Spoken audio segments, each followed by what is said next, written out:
Talks with Nandesh.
ನಮಸ್ಕಾರ ಸ್ನೇಹಿತರೆ, talks with Nandish YouTube ಚಾನಲ್ನ ಈ ವಿಡಿಯೋ ಸರಣಿಗೆ ನಿಮಗೆ ಸ್ವಾಗತ. ಇವತ್ತು ನಾವು ವಿಡಿಯೋ ಮಾಡುವ ಯಾವ ವಿಷಯ ಎಂದರೆ ರಾಮನಗರ ಜಿಲ್ಲೆ, ಅಂದ್ರೆ ಪ್ರಸ್ತುತ ಈಗ ಬೆಂಗಳೂರು ದಕ್ಷಿಣ ಜಿಲ್ಲೆ, ಅಲ್ಲಿ ಆ ಜಿಲ್ಲೆಯಲ್ಲಿರುವ ಬಿಡದಿಯ ತೂಗುರದೊಡ್ಡಿ ಕ್ಷೇತ್ರದ ಕಬ್ಬಾಳಮ್ಮ ದೇವಿಯ ಜಾತ್ರಾ ಮಹೋತ್ಸವ ಇದೆ.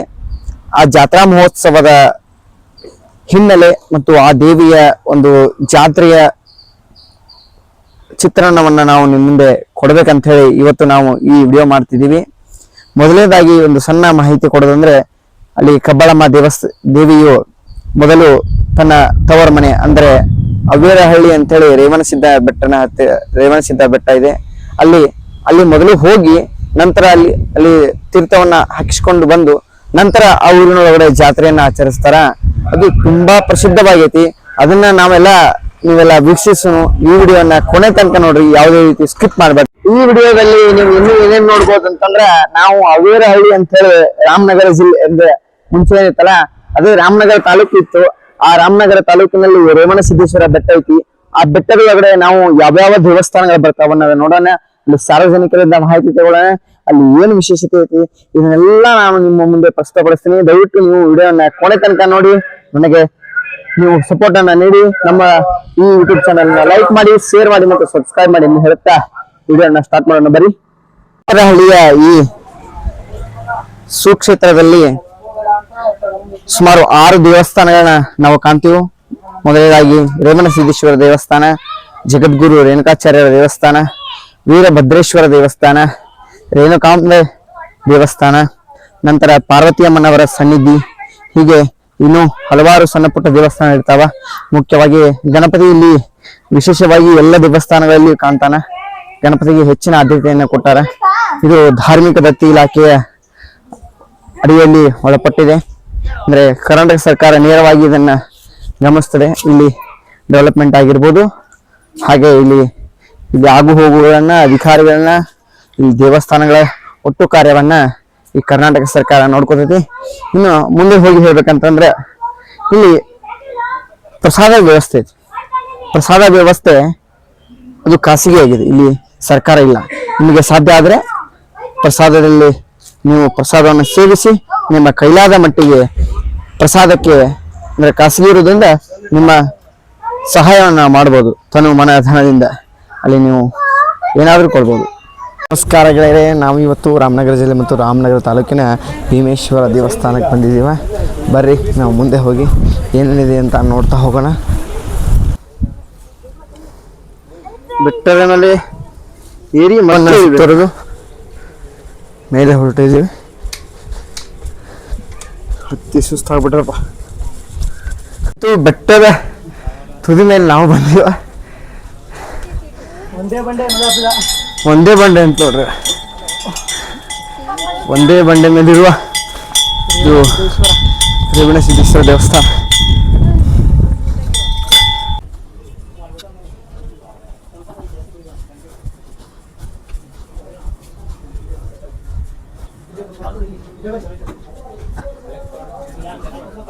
ನೋಡಿ ನಾವು ಬರುವ ದಾರಿ, ಆದರೆ ನಾವು ಬರುವಾಗ ಇದನ್ನು ಇಲ್ಲಿ ಗಾಡಿ ತರವೆ ನಾವು ಈ ಬೆಟ್ಟವನ್ನು ಸುತ್ತ ಹಾಕಿ ಇಲ್ಲಿಂದ ಬರಬೇಕು. ಬೆಟ್ಟವನ್ನು ಸುತ್ತ ಹಾಕಿ ಮೇಲೆ ಇಳಿದು ವಾಪಸ್ ಇಲ್ಲಿಂದ ಬರಬೇಕು. ಇದು ರೇವಣಸಿದ್ದೇಶ್ವರ ದೇವಸ್ಥಾನ. ಇದು ಬೆಳಗ್ಗೆ 9ರಿಂದ ಮಧ್ಯಾಹ್ನ 2 ಗಂಟೆ ಮತ್ತು ಮಧ್ಯಾಹ್ನ 2:30ಯಿಂದ 4 ಗಂಟೆವರೆಗೆ ಮಾತ್ರ ಓಪನ್ ಇರುತ್ತೆ. ಈ ದೇವಸ್ಥಾನದ ವಿಶೇಷತೆ ಏನಪ್ಪ ಅಂತಂದ್ರೆ, ಈ ದೇವಸ್ಥಾನಕ್ಕೆ ರಾಮನಗರ ಜಿಲ್ಲೆಯ ಅಥವಾ ರಾಮನಗರ ತಾಲೂಕಿನ ಸುತ್ತಮುತ್ತಲಿನ ಹಳ್ಳಿಗಳೇನಿದಾವೆ, ಸುಮಾರು 48 ಹಳ್ಳಿಗಳ ಎಲ್ಲ ದೇವರುಗಳ ಜಾತ್ರೆಗೆ ಮುಂಚೆ ಇಲ್ಲಿ ಬಂದು ಆ ದೇವರಿಗೆ ತೀರ್ಥವನ್ನು ಮಾಡಿಸ್ಕೊಂಡು ಹೋದ್ಮೇಲೆ ಜಾತ್ರೆ ಸ್ಟಾರ್ಟ್ ಆಗುತ್ತೆ. ಅದೇ ರೀತಿ ನಾವು ಇವತ್ತು ಬಂದಿರೋದು ಬಿಡದಿಯಲ್ಲಿರುವ ಕಬ್ಬಾಳಮ್ಮ ದೇವಿಯ ದೇವಸ್ಥಾನದ ದೇವಿಯರನ್ನು ಕರೆದುಕೊಂಡು ಇಲ್ಲಿ ತೀರ್ಥವನ್ನು ಮಾಡಿಸ್ಕೊಂಡು. ಸರ್, ಇಲ್ಲಿ ರೇವಣಸಿದ್ದೇಶ್ವರ ದೇವಸ್ಥಾನ ಯಾವುದಕ್ಕೆ ಸ್ಪೆಷಲ್ ಇದೆ? ಈ ದೇವಸ್ಥಾನ ಬಂದು ಸುತ್ತಮುತ್ತ ಹಳ್ಳಿ ದೇವಸ್ಥಾನ ಊರು ರಾಮನಗರ ಡಿಸ್ಟಿಕ್, ರಾಮನಗರ ತಾಲೂಕು ಡಿಸ್ಟಿಕ್ ಏನೈತೋ ಪ್ರತಿಯೊಂದು ದೇವರು ಬಂದು ಇಲ್ಲಿ ಪೂಜೆ ಮಾಡಿಸ್ಕೊ ಹೋಗಿ ಅವ ಊರಲ್ಲಿ ಊರಬ್ಬ ಮಾಡಬೇಕು.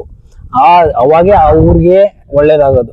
ಇವಾಗ ಇಲ್ಲೆಲ್ಲ ಬಂದು ಮನೆ ಇದ್ದಂಗೆ, ಎಲ್ಲಾ ದೇವತೆಗೂ ಇದು ಮನೆ ಇದ್ದಂಗೆ. ಈ ಮನೆಗೆ ಬಂದು ಹೋದಂಗೆ ಆಯ್ತದ ಇಲ್ಲಿ. ಸರ್, ಎಷ್ಟು ವರ್ಷದಿಂದ ಈ ರೀತಿ? ಸರ್, ನಮ್ಗೆ ನಾವಿನ್ನ ಹುಟ್ಟೇ ಇರ್ಲಿಲ್ಲ ಬಿಡಿ ಸರ್. ಅವಾಗಿಂದ ಅವಾಗಿಂದ.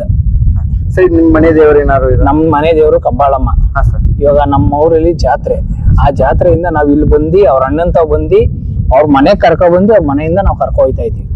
ಕಬ್ಬಾಳಮ್ಮ ಅಣ್ಣನ ದೇವರು? ಹಾ, ಹೌದು. ಅವ್ರ ಅಣ್ಣನ ದೇವಸ್ಥಾನ. ಅಂದ್ರೆ ತವ್ರ ಮನೆಗ್ ಬಂದು ಹೋಯ್ತಾ ಇದೀವಿ. ಅವ್ರ ಮನೆಯಿಂದ ದೇವ್ರನ್ನ ಮನೆಗೆ ನಮ್ಮೂರ್ ಕರ್ಕೊ ಹೋಗಿ ಇಲ್ಲಿ ಬಂದ್ಮೇಲೆ ನೀವು ಅಲ್ಲಿ ಹೋಗಿ ಜಾತ್ರೆ ಮಾಡ್ಬೇಕು. ಅಂದ್ರೆ ಇಲ್ಲಿ ಸುತ್ತಮುತ್ತಲು ಪ್ರದೇಶಗಳೆಲ್ಲ ಎಲ್ಲ ಏನಾಯ್ತೋ ಎಲ್ಲಾ ದೇವಸ್ಥಾನಗಳು ಹಿಂಗೆ ಮಾಡೋದು. ಸರ್, ಓಪನಿಂಗ್ ಟೈಮ್ ಯಾವಾಗ ಇರುತ್ತೆ? ಯಾವಾಗ ಅಂದ್ರೆ ಬೆಳಿಗ್ಗೆ 9ರಿಂದ 2:02ವರೆಗೆ 2 ಗಂಟೆ ಊಟಕ್ಕೆ ಹೋಯ್ತಾರೆ. 2:30ಯಿಂದ 4. ಆಮೇಲೆ ಬಿಡಲ್ಲ ಸರ್? ಆಮೇಲೆ ಇಲ್ಲ. ಈಗ ಇಲ್ಲಿ ಬರೋವಾಗ ಏನಾದ್ರು ಫೀಸ್ ಏನಾದ್ರು ಇದೆ? ಏನು ಇಲ್ಲ, ಫೀಸ್ ಏನಿಲ್ಲ. ಗಾಡಿ ಮಾತ್ರ ಒಂದು 30 ರೂಪಾಯಿ ತಗೊಂತಾರ ಅಷ್ಟೇ. ಇದು ಸುತ್ತಮುತ್ತಲ ಪ್ರೇಕ್ಷಣೀಯ ಸ್ಥಳಗಳಿವೆಲ್ಲ? ಹೌದು, ಇವೆಲ್ಲ ನೋಡ್ಕೊಳ್ಳಿ ಎಷ್ಟು ಚೆನ್ನಾಗಿದೆ ಪ್ಲೇಸ್ ನೋಡಿ. ಸರ್, ಇಲ್ಲಿ ನಿಯರ್ ಕೆರೆ ಇದೆಯಲ್ಲ, ಇದು ಯಾವ್ದು ಇದು ಕೆರೆ? ಇದು ಕೆರೆ ಬಂದು ಯಾವ್ದೋ ಒಂದ್ ಹಿಂಗೆ ಅಂದ್ರೆ ಒತ್ತು ಅಂತ ಹೇಳಿ. ಹೌದು. ಇಲ್ಲಿ ಇನ್ನೊಂದು ಸರ್ ವಿಶೇಷ ಏನಂತಂದ್ರೆ, ನಾವು ನೋಡಿದ ಹಾಗೆ ಇಲ್ಲಿ ನೀರೆಲ್ಲ ನಿಂತಿದೆ ಸರ್. ಹೌದು. ಆ ನೀರು ಎಲ್ಲಿಂದ ಬರೋ ನೀರು? ಇದು ಇಲ್ಲೇ ಬೆಟ್ಟದ ಮೇಲೆ ಇರೋ ನೀರು. ಓ, ಇಷ್ಟು ಎತ್ತರ? ಹೌದು. ಅದು ನಾನು ನೋಡ್ದಂಗೆ ಆ ನೀರು ಕಮ್ಮಿನೇ ಆಗಿಲ್ಲ, ಹಂಗೆ ಐತಿ. ಅಷ್ಟೇ ಇದೆ ಸರ್? ಅಷ್ಟೇ ಐತಿ. ನೀರು ಎಷ್ಟು ತೆಗೆದ್ರು ಅಷ್ಟೇ ಇರ್ತದೆ. ಬೇಸಿಗೆ ಮಳೆ ಏನೇ ಬರ್ಲಿ ನೀರ್ ಹಂಗೆ ಇರ್ತದೆ. Thank you sir, thank you sir. ನೀವು ಇಲ್ಲಿ ನೋಡ್ಬೋದು,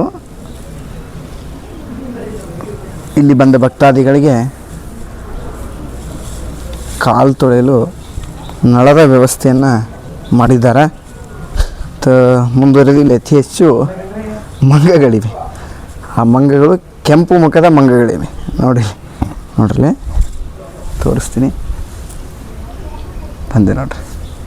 ಇನ್ನೊಂದು ವಿಶೇಷತೆ ಏನಪ್ಪ ಅಂತಂದರೆ, ಈ ರೇವಣಸಿದ್ದೇಶ್ವರ ಬೆಟ್ಟದಲ್ಲಿ ಕಲ್ಲಿನಲ್ಲೇ ನಿರ್ಮಿತವಾದ ಬಸವಣ್ಣನ ಮೂರ್ತಿ ಇದೆ ನೋಡ್ರಿ. ಬಸವಣ್ಣನ ಮೂರ್ತಿ ಇಲ್ಲಿ ಬಂದು, ಇಲ್ಲಿ ನೀರಿನ ವ್ಯವಸ್ಥೆ ಇದೆ. ಅದು ಇಷ್ಟು ಮೇಲಿದ್ದರೂ ಇಲ್ಲಿ ನೀರು ಹೆಂಗೆ ಹರಿದು ಬರುತ್ತದೆ ಬೆಟ್ಟದ ಮೇಲಿಂದ ಅಂಥೇಳಿ ಅದೊಂದು ಅದ್ಭುತನೇ ಸರಿ. ಅದರ ಸಲುವಾಗಿ ನಾವು ನೋಡಬೇಕಾಗಿದ್ದು ಇಲ್ಲೊಂದು ಲಿಂಗ ಇದೆ ನೋಡ್ರಿ. ಲಿಂಗ, ಬಸವಣ್ಣ ಮತ್ತು ರೇವಣಸಿದ್ದೇಶ್ವರ ದೇವಸ್ಥಾನ. ಇಲ್ಲಿ ಕೃತಕ ಮೆಟ್ಟಿಲುಗಳಿದೆ. ಯಾಕಂದರೆ ಗುಡ್ಡವನ್ನು ನಿಧಾನವಾಗಿ ಎಷ್ಟು ಬೇಕಷ್ಟು ಕತ್ತರಿಸಿ ಅವರು ಮೆಟ್ಟಿಲುಗಳನ್ನು ಮಾಡಿದ್ದಾರೆ. ನೀವು ಇಲ್ಲಿ ಕುಡಿಲಿಕ್ಕೆ ಎಲ್ಲ ನೀರಿನ ವ್ಯವಸ್ಥೆ ಕೂಡ ಐತಿ. ಮಂಗಗಳು ಏನು ಕಾಡೋದಿಲ್ಲ, ಬೇರೆದವ್ರ ಕತೆ ಇಲ್ಲಿ.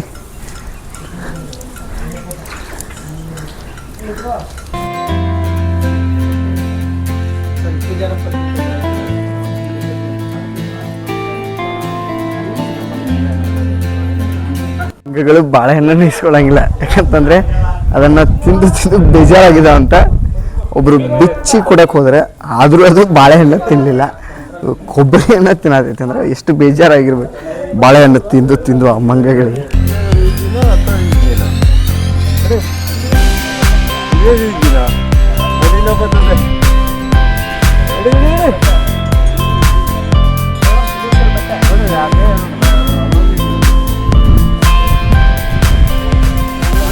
ಸುತ್ತಮುತ್ತ ಎಷ್ಟು ಬೆಟ್ಟಗಳಿವೆ, ಮೈ ರೋಮಾಂಚ. ಬೇರೆ ಕಡೆಗೆ ಇಲ್ಲಿ ಹತ್ತಲು ಅವಕಾಶ ಇಲ್ಲ, ಆದರೆ ಇಲ್ಲಿ ರೇವಣ ಸಿದ್ದೇಶ್ವರ ದೇವಸ್ಥಾನ ಐತೆ ಅಂತೇಳಿ ಇಲ್ಲಿ ಹತ್ತಕ್ಕೆ ವ್ಯವಸ್ಥೆ ಇದೆ ನೋಡ್ರಿ. ಹಾ,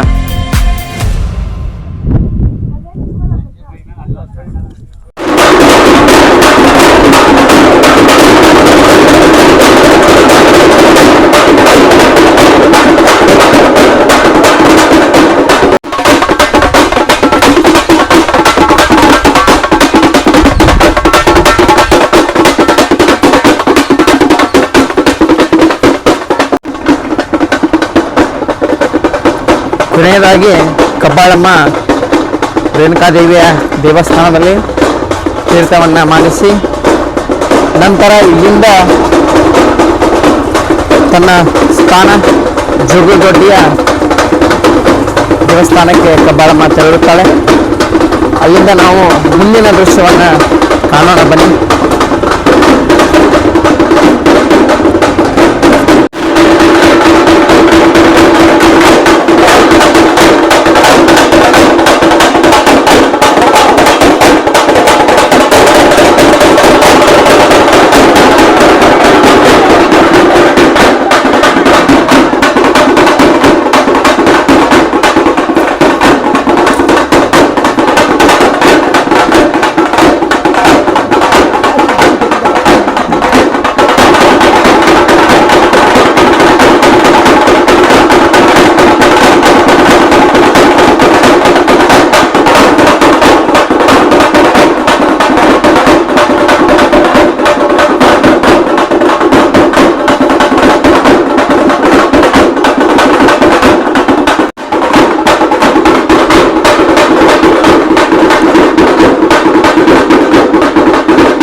ಇಲ್ಲಿ ರೇಣುಕಾ ಅಮ್ಮನವರ ಪ್ರಸಾದ ನಿಲಯ ಇದೆ.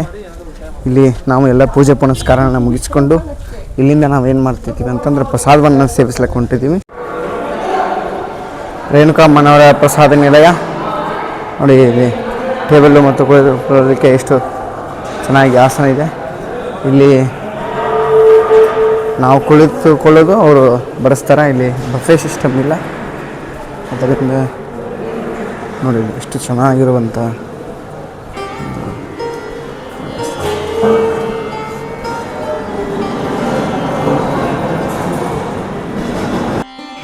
ಗೋಶಾಲೆ ವ್ಯವಸ್ಥೆ ಕೂಡ ಐತಿ ನೋಡ್ರಿ. ಇಲ್ಲಿ ಪ್ರಸಾದ ನಿಲಯಕ್ಕೆ ಹಿಂದ್ಗಡೆ ಬಂದ ತಕ್ಷಣವೇ, ಆದರೆ ಇಲ್ಲೊಂದು ಆಕಳ ಹೆಂಗಿದೆ ಅಂತಂದರೆ ನೋಡಿ, ತನ್ನ ತಾಯಿ ಮತ್ತು ಮಗು ವಿಚಿತ್ರವಾಗಿದೆ.